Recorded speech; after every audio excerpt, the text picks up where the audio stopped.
With a surge of strength, Suho lifted the rat demon high and hurled him straight into the blazing mistborns.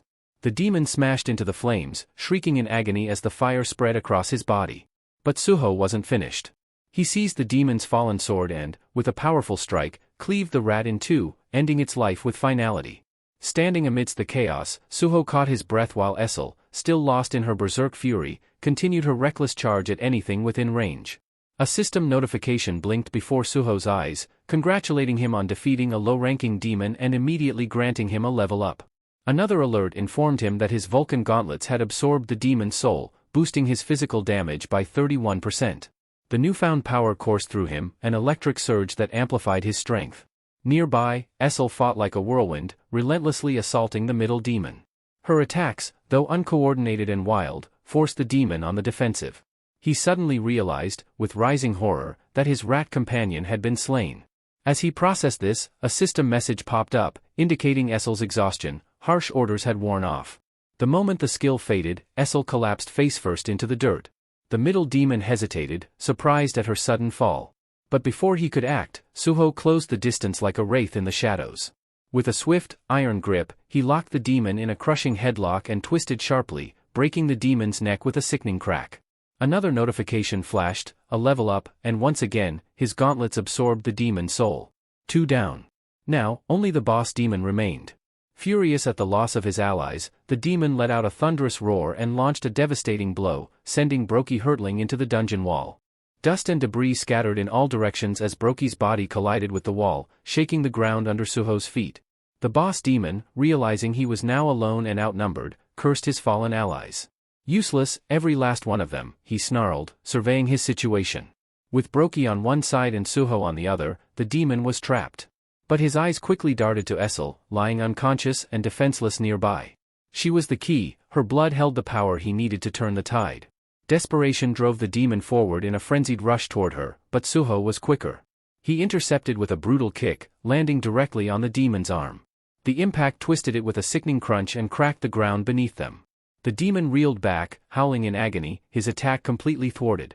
Suho stepped forward, calm yet lethal, a faint smirk on his face. "Your turn, Brokey," he commanded, stepping aside. Brokey lunged without hesitation, his fangs bared as he tore into the demon in a savage attack. The boss demon's scream echoed through the dungeon before finally fading into silence. A flood of system messages appeared before Suho, notifying him of yet another level up.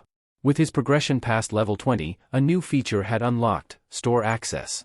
Curious, he deactivated the bond with Gray and began browsing the system's offerings, his eyes lighting up with interest at the options. Meanwhile, Esil began to regain consciousness, letting out a groan as she rubbed her temples. She shot a withering look at Beru. "That ridiculous skill nearly killed me," she snapped. Then, spotting Suho, she narrowed her eyes suspiciously. "Who is this?" "Another human with shadow soldiers, besides Sung Jin Woo." Beru, unperturbed, tilted his head and replied coolly, "Perhaps if you were a bit more loyal, you'd have remembered who could be a worthy successor." Esil's gaze snapped back to Suho, her expression shifting as the realization dawned on her, hitting her like a jolt. Esil's expression transformed entirely, her eyes filling with tears as she looked at Suho.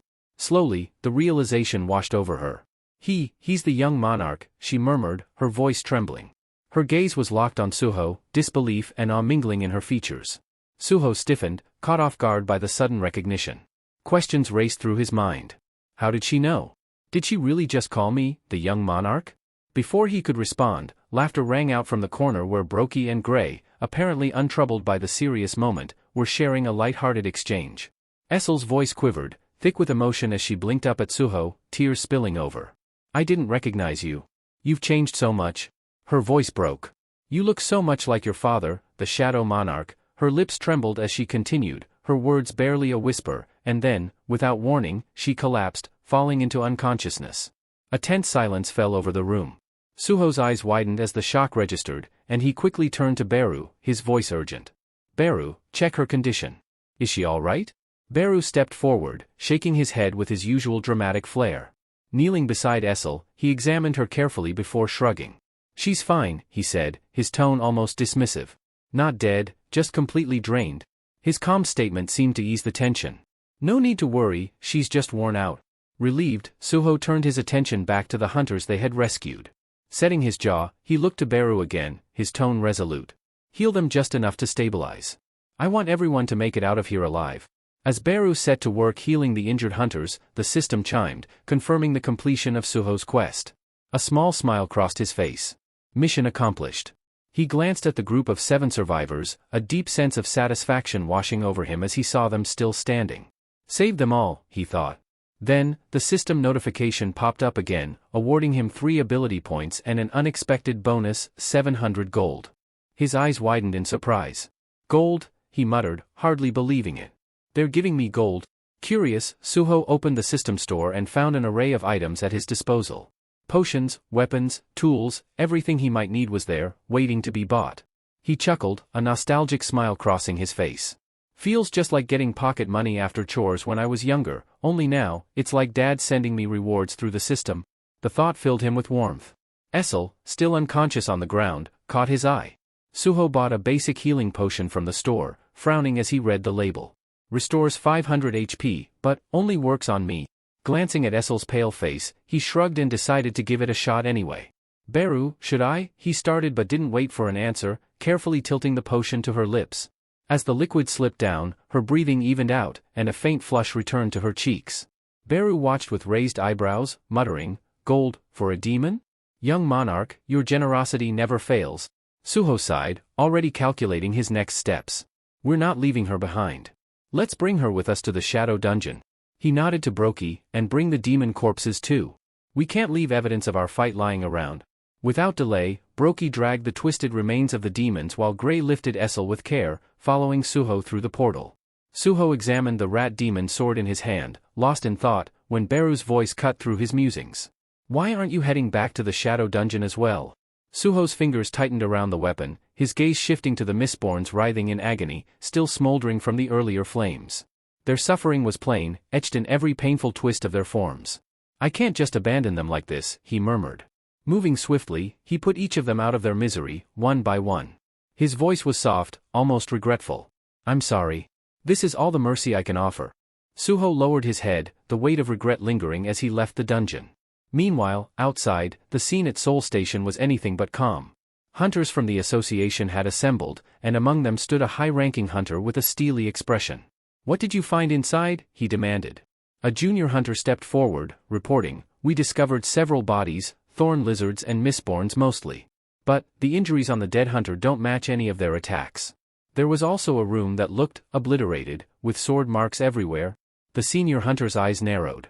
Something else was in there, wasn't there? Besides the monsters? As he considered this, he noticed Hunter Lim, shifting nervously as if trying to leave without being noticed. "Lim," he barked, making the hunter freeze. Lim turned around, feigning innocence. "You're the one who reported this incident, right? And there was someone else with you. Suho, correct? Where is he now?" Lim's face flickered with something unreadable before he forced a smile. "Suho? Well, after we got out, he took off. Guess he got spooked. He's just an E-rank, after all. Once I realized we couldn't handle it, I called for backup." The senior hunter fixed him with a long, hard stare, but instead of pressing further, he clapped Lim on the shoulder. "You did your part, Lim. Good job following protocol." Then, turning to his team, he ordered, "Spread out. I don't want anything missed." Relieved, Lim exhaled deeply, glancing up at the sky. He thought, Suho, he saved everyone. Trusting Suho's decision to stay silent, Lim was filled with gratitude. Back in the Shadow Dungeon, Suho regrouped with Beru and the others.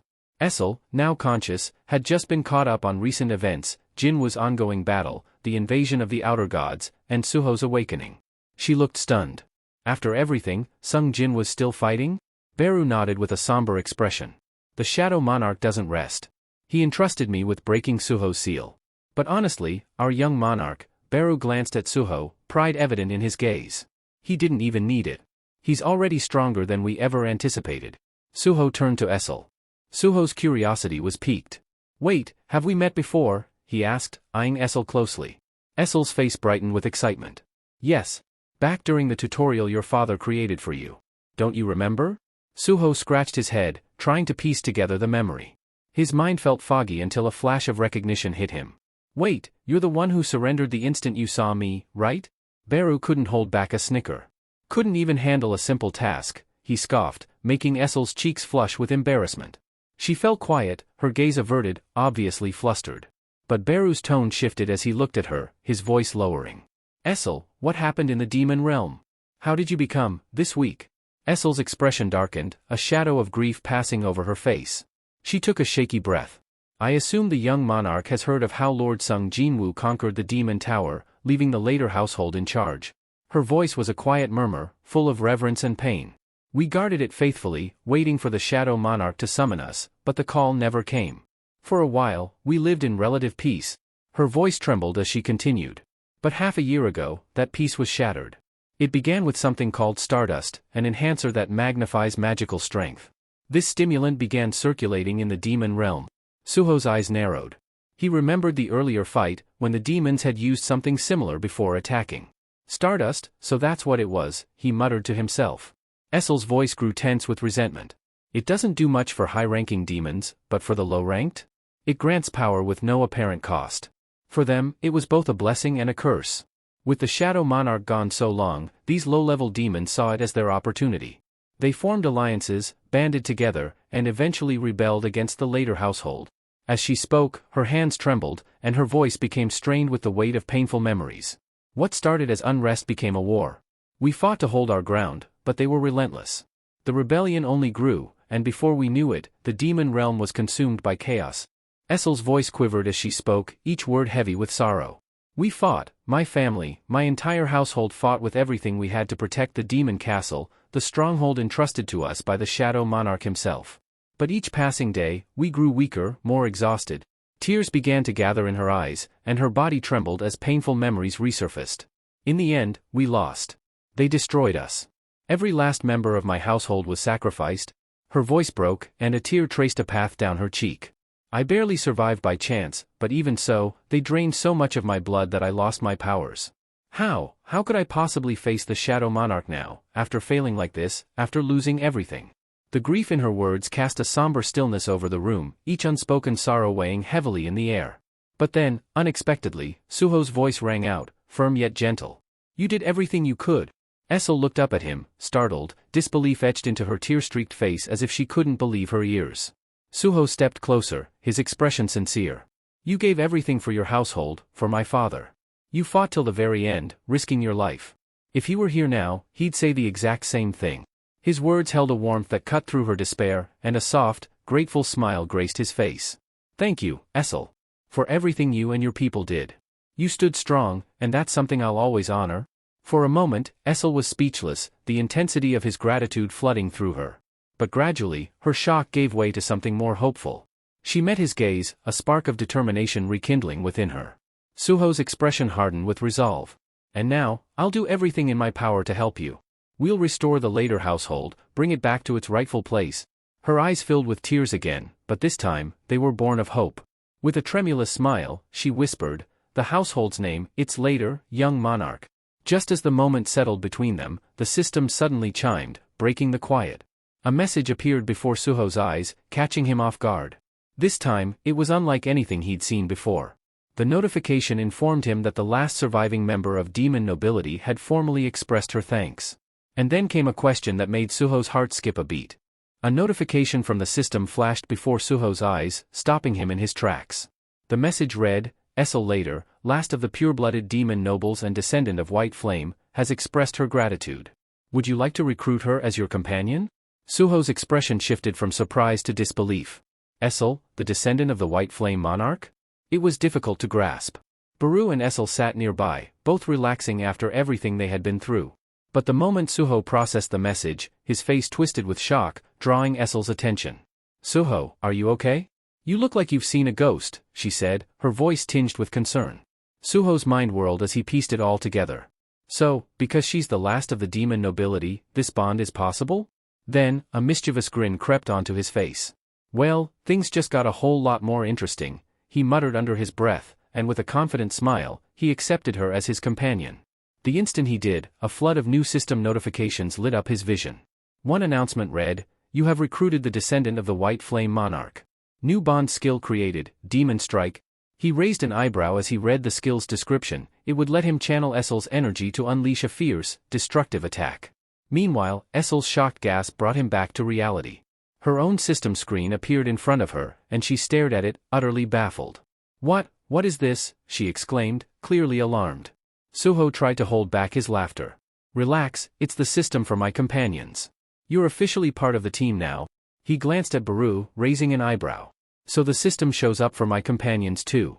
No wonder Gray never mentioned it, he can't exactly tell us anything." Baru nodded, smirking. "That explains a lot. But this also means she's truly the White Flame's descendant."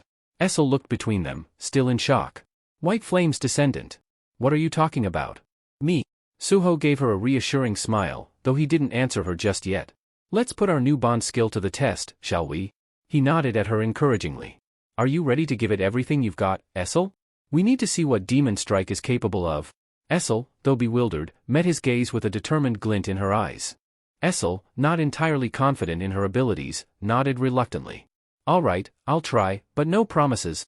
The system notified Suho that the bond skill was now active, and suddenly, Esil's entire aura shifted.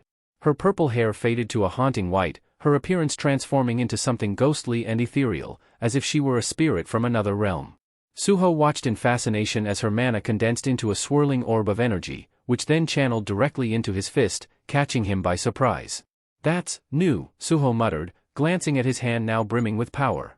But as the transfer finished, Esil slumped to the ground, her appearance returning to normal. Suho raised an eyebrow, smirking. "You know, the whole spirit look kind of suits you," he teased, only to realize Esil was thoroughly drained, looking pale and exhausted as if she'd just fought a war. With a shaky voice, Esil managed to apologize. I'm sorry, Suho. That took everything I had. I can't even stand." Suho reassured her with a nod. "Take it easy. Just rest." But he was already buzzing with excitement, thinking, if it drains her this much, then this skill must be insanely powerful. "I can't wait to see its full potential." He clenched his charged fist, brimming with anticipation, while Esil lay on the ground, feeling utterly depleted yet relieved. At least now she could actually transfer her energy to him. "Maybe I'm not so useless after all," she thought. With all the energy gathered in his fist, Suho aimed at the nearest wall, expecting a colossal impact. He threw the punch, waiting for something spectacular. But when the dust settled, the outcome was disappointing. A small dent marred the wall, hardly anything impressive. Suho and Baru stared at the pitiful mark in silence, their expressions a mix of confusion and embarrassment. "This is it," they both thought, disheartened. Baru rubbed his head, breaking the awkward silence. "Honestly, this doesn't look much different from your regular punch." Suho sighed, exasperated. "Yeah, this is nothing compared to my bond skill with Gray." At that moment, Gray appeared, giving Esil a smug look. "But that was pretty weak," he taunted with a mocking grin. Esil, feeling the sting of failure, shrank back, her confidence deflated. Her immense energy barely left a mark on the wall. Undeterred, Suho frowned and checked the skill description once more. That's when it hit him. Hold on, the charge rate is at 0%? No wonder it didn't work. He scanned the description again, frustrated. It doesn't even say how to charge it. Realizing they were stuck for now, Baru seized the moment, gesturing toward the scattered demon corpses. "Young monarch, I have a humble request," he began, his tone oddly eager. "Since these demon corpses are just lying here, could I eat them?" Suho's expression darkened immediately. "No way. I'm going to turn them into shadow soldiers." Baru shrugged, unfazed. "Then you'd better hurry. Shadow soldiers weaken the longer the corpses remain dead." Suho hesitated but realized Baru had a point. With a reluctant sigh, he raised his hand toward the nearest corpse and channeled his mana. "Arise," he commanded. Nothing happened. He tried again, but still, the corpses remained lifeless. The system chimed with a notification: extraction failed. The corpse's mana is corrupted, preventing shadow conversion. "Great," Suho muttered in frustration. He turned to Baru. "The mana in these demons is tainted. I can't extract their shadows." Baru nodded knowingly. Even the Shadow Monarch couldn't create shadow soldiers from corrupted beings. He used contracts instead, like with the later household. Esil, sitting quietly nearby, flinched at the mention of her fallen household. Though the memory stung, she kept her head low, saying nothing to avoid drawing attention to herself. With the corpses now useless to him, Suho relented. "Fine, Baru. Go ahead and eat them." Baru's eyes gleamed with satisfaction as he began devouring the corpses, while Suho turned his attention back to Esil. He crouched beside her, offering a small vial. "Here, drink this. It'll help you recover." Esil blinked, startled by his gesture. "I don't deserve this. I've done nothing but fail you," she murmured, her voice tinged with guilt. Suho's expression softened, his tone reassuring. You're being too hard on yourself. We're companions now. You can rely on me a little? He paused, then added with a grin, besides, I've already set aside a space for you to stay. You can rest here in the shadow dungeon? Esil's eyes widened in surprise. A space, for me? Before Suho could answer, the system chimed again, a section of the shadow dungeon has been designated for the descendant of the white flames. That's it for today. Thank you so much for watching. If you enjoyed the video, don't forget to hit that like button and subscribe for more. We'll see you in the next one.